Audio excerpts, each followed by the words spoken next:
Good morning, good morning, good morning, good evening, good afternoon, whatever time of the day this video may find you. Thank you so much for returning to my channel, or if you are new to my channel, welcome, welcome.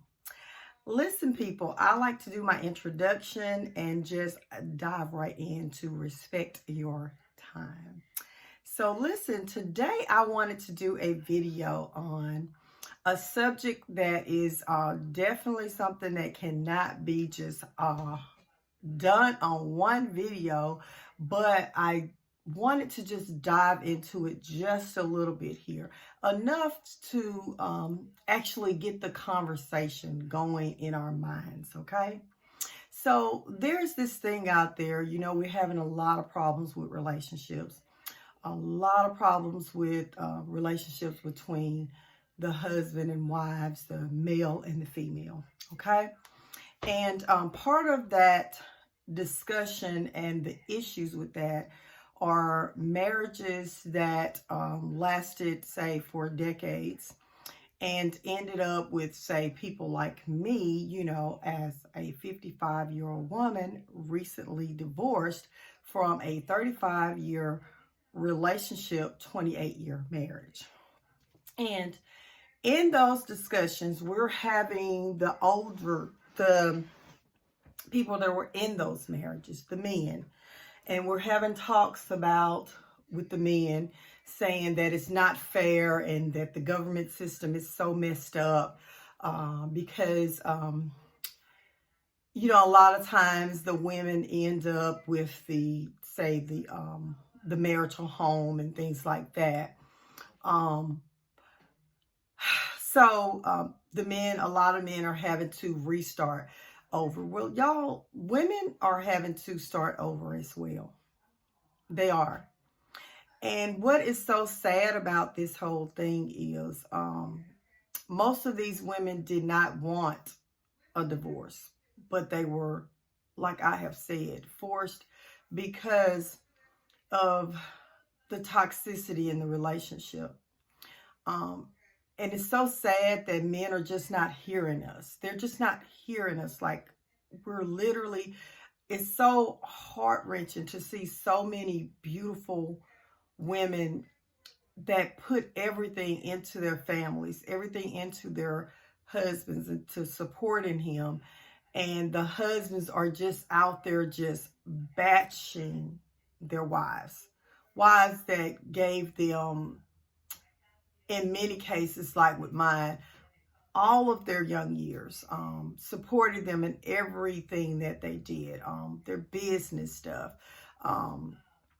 And they're just bashing the women, and they just feel like, what man, I'm not talking about boys. This is something I want you guys to think about. What man would have a problem with if he was the person? I get it that in the midst of the mental and verbal, emotional abuse that was going on, I know you men think that you're not mentally and verbally abusing your wives. At least you're saying that you're not. But if your wife was with you for decades and she filed for divorce, there was some abuse going on. It was. People just don't stay with people that long, invest that much time in a person, and file for divorce if there was no reason for it. Y'all, this is not true. And you're doing yourself a disservice and everybody else by lying. Because everybody knows the truth. You're saying that it is a lie and the wife, this, and that. Your children know. They grew up in that home. They know what kind of man you were to your wife. They know what kind of father you were to them. And this is whether they're telling you this or not. Your family, your sisters, your brothers, your cousins, your mom and dad, everybody knows the truth. But what is sad is that you don't care to help your sons and your daughters understand that it was not right what you did. That you were following the way that the world had set things up. That it's okay for men to cheat. It's okay for men to lie. It's okay for men to manipulate and downgrade their women. It's okay for this. And because previous generations had done it. And society said it was okay. And you were just following the previous generations. Okay? It's okay for a man to just say this and say, you know what? We was bamboozled. And I understand now that it was not right for me to do this to my wife. Listen, of course, when you are being mentally, verbally, emotionally, and sometimes physically, like I've said before, we know this happens too. Eventually, you're going to respond to that. And yes, eventually you are going to be doing some arguing back. You know, I had got to that place, you know, and literally that is part of the reason, the huge reason why I had to get out was physical. Literally, I ended up developing an autoimmune disease, and the arguing and fussing with him, he also had turned one of our children against me. She was literally being paid and is being paid fake love and affection as long as she abused the mother. And I was getting it in the home through multiple, you know, channels. And it was all led by him. And literally it had gotten so bad, y'all, that I would have chest pains. I would have headaches. The left side of my face would get numb and stiff. I found out later on when I made a visit to the ER that they said I was having an anxiety attack. I had never dealt with anything like that, but under the circumstances where I'm in my own home and I couldn't even get any peace there and all that was going on, it was crazy, y'all. It was wild. It got so bad, I couldn't stand his voice. Like when he came in and he would start talking, it just rattled my nerves. Now you tell me what person can stay in a marriage like that. He would get off one job, go and hang out wherever it was he was hanging out, and go to the second job. And this was happening because of the choice that he chose for the first job. That's a little deep, y'all. I have to dive deeper in that, why that even took place, y'all. But anyways, he was just in the streets all the time. All the time. The last few years, we weren't doing anything together. But the casual sex. I literally had started feeling like a person, like I had been sex trafficked from like maybe a grocery store parking lot or something. And I was being kept like in a dungeon, but I was able to leave only because I had Stockholm Syndrome. And that's why I was being able to leave and I could come back. Now, I know a lot of you men are like, so what? Because you don't care. You don't care how we're feeling. You don't care how your emotional abandonment, how your verbal abuse, your mental abuse, your neglecting us. You don't care how we feel, because all we are to you is someone to keep your house clean, cook, and have sex with you.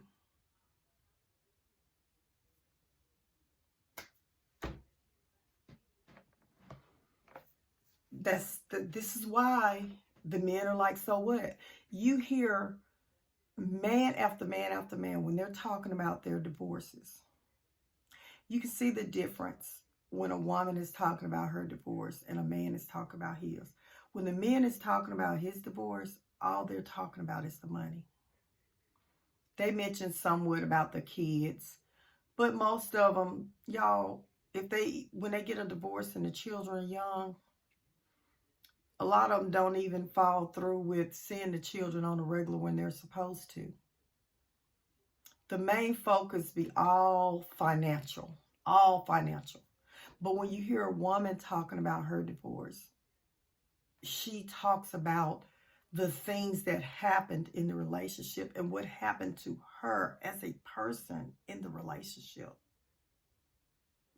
That right there in itself tells you who was actually in it for the us. That tells you.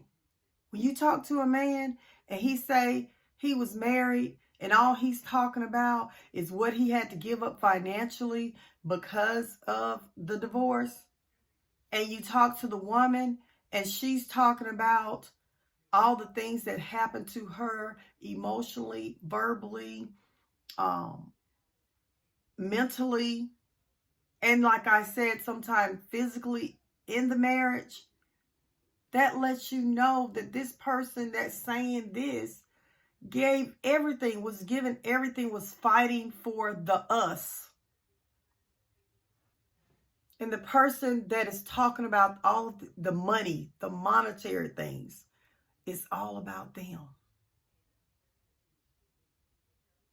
And so they wonder, why? Why don't we women want to go back to the way things used to be? It was never right in the first place. It was never right in the first place. Society told us that men were over the woman, right or wrong in how he was living. That's not biblical. It says that man is supposed to love their wives like God loves the church. The Bible says that the man is supposed to protect the wife. That it is good for a man to have a wife. The wife is supposed to honor a man that is doing right by her through God. By God, he's doing right. He's living. You cannot be disrespectful. You cannot be a disrespectful person and expect for a person to forever have respect for you. That doesn't happen. It can't happen. A man is a person that is strong enough to stand up for when he knows that what he has done is wrong and admit it and change.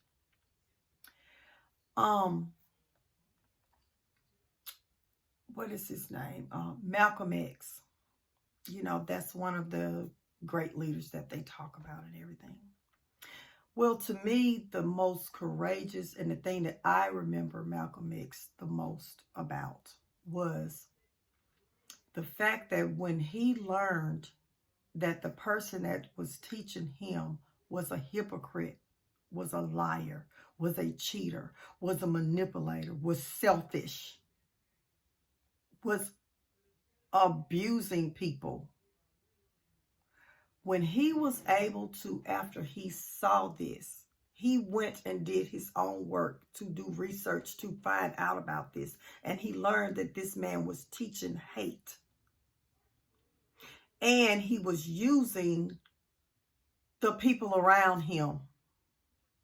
He was a womanizer.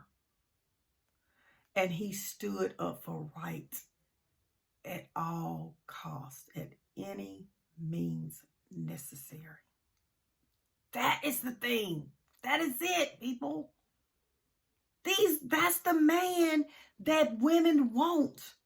They want a man that is strong enough to say, I was wrong. I repent, and I'm going to do everything I can to make it right. Women are in awe of that man. This is why a lot of us stayed in it for so long. We waited for that man. We waited for him. We prayed about it. We wanted that man so bad. And I hear these things where men are saying, well, you knew what we were. Not really necessarily. A lot of us, if we've been in these relationships for decades, we were very young. I was 20 years old. Okay? And when you're hiding and you're being something different, when you're showing me something different because you know that you can't really show me that person that's actually inside of you, which I'm going to be honest with you, I think for a long time that my ex did try to be different, but he wasn't doing anything. He was trying to be different, hiding behind my back. Let me do the work. Like they're talking about the women, how they lose themselves. Y'all, I was working a 12-hour shift. My ex was working 8 to 5. I was the one that's working a 12-hour rotating shift. I was the one that had the job with the benefits. Don't get me wrong. I'm not sitting up here saying that he was a pookie or nothing like that. I would be lying on him if I said that. That is not true. I'm just telling you, I was with him when he didn't have nothing. Okay? The businesses that he had, I was the background of that. I did the accounting, the payroll, the printing the flyers and the business cards and the this and that. I even went with him and did some of the physical work in his earlier days with my jobs. I was the one that was the Boy Scout leader, the Girl Scout leader, in the band booster with the kids, going on all the school field trips. I remember one time I was so hurt. I would go to work sick so I could save time to go to make sure that I had time to go on field trips with my children when they had field trips at school. And one day my ex tells me that he's got to take about 2 months off of work because he's built up so much vacation time that he's about to lose it all. He's about to lose that portion if he didn't take off. And I remember saying, wow. Because I'm saying to myself, he could have went on some of those field trips. And I could have saved my time and been able to, use it for when I was actually sick and didn't feel like going to work. I worked a many 60-hour weeks at my jobs. And I still was there for everything for my children. Schoolwork, I was the one doing that. I helped with that. He didn't do anything. The only thing he did was the one that was having problems. One time he put $300 over their bed to try to motivate them to do better in school. And they actually did worse that week. Listen, this is not a bashing thing. I'm just telling the truth. I'm telling the truth.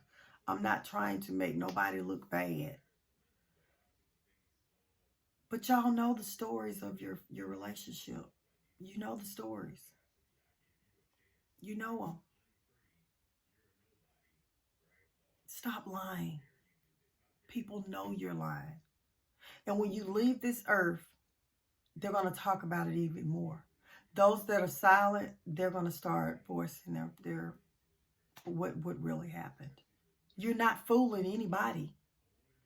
By holding on to those lies that you're telling, you're not fooling anybody. You're not. All you're doing is helping some of your children and grandchildren, everybody around you. These younger people, if you're trying to help in or whatever, you're helping them be liars and manipulators too. You're helping them fool themselves like, they can get away with this stuff too. It's not working anymore. Look, there has always been Jezebels. I get that. We know that. So I'm not sitting up here saying that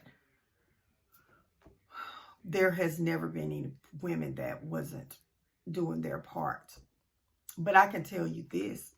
I think that the reason why we have more women not doing their part is because they've seen so many good women before them doing everything and being ignored, emotionally abandoned and abused and cheated on, lied to, talked down to, disrespected, all to end up getting out of it. And when we get out, you know why we're so happy? When women get a divorce and they're 50 plus, and reason why they're so happy has nothing to do with the monetary things. It's because they're free. They're free of torture. They no longer have to be in a place where they're trying to raise a rebellious child. Because that's what it's like. When you have an adult, when your husband is literally, you're trying to help him and he doesn't want to receive it, it's a battle. Y'all know the adults want to do what they want to do. When you're a parent, a mother, you're supposed to raise your children to a certain age, and then one day they grow off and they be their own. But when you're married to that person, it's like you're stuck with a child forever, and they're a rebellious child because it's an adult or teenager-like child. They've got teenager mind, and they're just fighting with you about everything. They're being disrespectful. You're going out there cheating. Look, when y'all doing that, y'all are risking our lives. There are chronic STDs out there. You know what chronic means?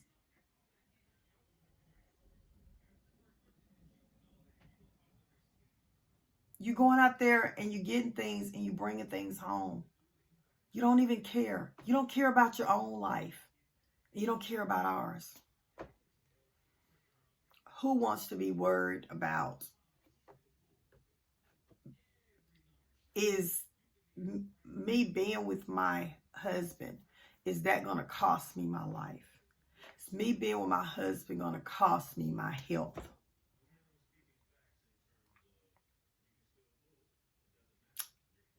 Who wants to be in a situation where, like I told mine a few years back, you're bad for my health?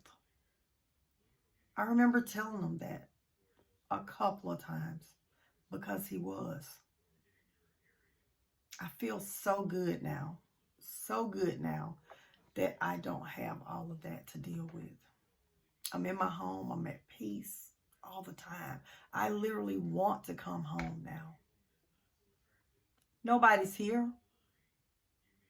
One of my children come and spend the nights, spend several nights with me sometimes, but whether they do or not, I'm okay with coming home. I'm excited even when nobody's here, when I'm just coming home and it's just me and my dog. I'm so happy. I don't have to worry about what somebody else got going on. And I do feel bad that I had to leave him behind. I didn't want to do it. I didn't. He left me no choice. So men, stop it. Stop it. It is not true that you're not doing anything. And women are just waking up one morning and just saying, I want a divorce because I didn't get a Cinderella life. When you hear women say that, when women say the fairy tale, y'all get too deep in that. Nobody thinks that they're going to get a Cinderella. Come on, really? Y'all know that's not true. What we're saying is we thought we were going to be happy. We just thought we would be happy. We didn't think that we would literally give all of this energy, time, and love and affection to a person all of our young years to end up sad and depressed, belittled, disrespected. We gave so much and we got horrible returns. That's what we're talking about. We're not talking about we want to be like Cinderella.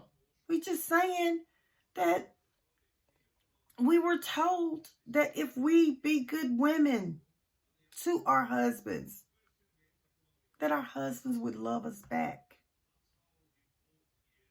And we didn't get it. We didn't get it.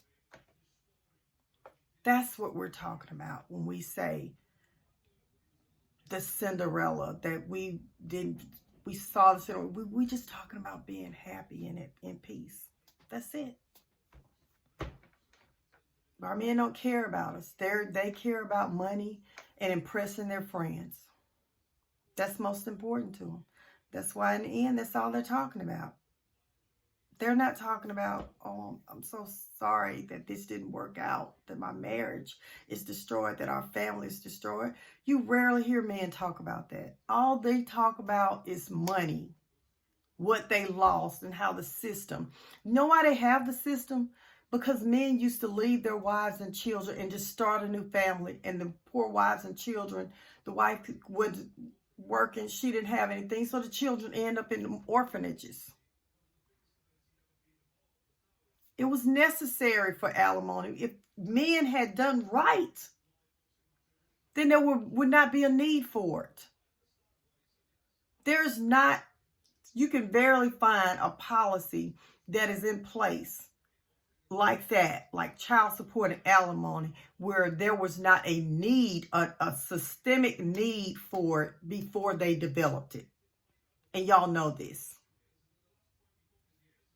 Anyways, I just feel like, y'all, listen, I know I'm a woman, and if I had done wrong by my ex-husband, if I had done wrong by him, if I was the person that did not want to put in the work to save the marriage, if I was the woman that was emotionally abusing him, I would have walked away and let him have it, because I would have took responsibility and accountability for what I did. I wouldn't be angry, because that's what I did. I did that. But that's the selfishness. That's the selfish part. So, but listen, people. Guys, people know the truth. They know the truth. So, the lies that you're telling, everybody knows the story. All your family and everything, they know the story. And you know who else knows the story? God knows that story. Yep, he knows the story too. That's why it ends the way that it ends. Yep, that's exactly why. Because he knows the story. Now, most of the time, the women don't get what they deserve, but most of the time they deserve a lot more. And most of the time when we get out of it, we don't even be trying to hurt you. We just be trying to survive. And if you just think about how much time we put into you, into the family, what all we did for the family, for your family. You were the head of that family. What did we do for you and your family that you were head of? Our family that you were head of.